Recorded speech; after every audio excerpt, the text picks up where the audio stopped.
Эрдэнэс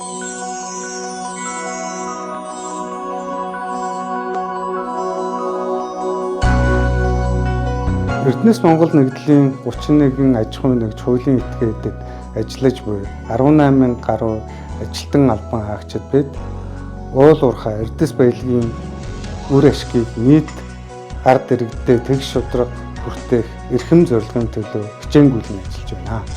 Өнгөрсөн онд Эрдэнэс монголчууд бид 15.9 их найт төгрөгийн борлуулалт хийж 5.4 их найт төгрөгийн ашигтай ажиллаж улс орон нутгийн төсөвт 5.2 их найдыг төлөвлөсөн байна. Түүнчлэн Монгол улсын валютын нөөцийн 80%-ийг бүрдүүлж нийт иргэдийн хоригдлын санд 603 тэрбум төгрөгийг төлрүүлж чадлаа.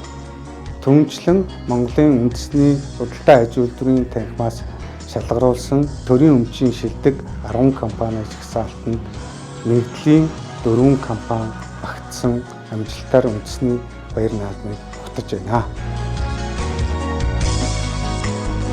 Эрдэнэс монголчууд болон нийт Монголын ард түмэн та бүхэндээ үндэсний их баяр наадмын халуун мэндийг дэвшүүлье.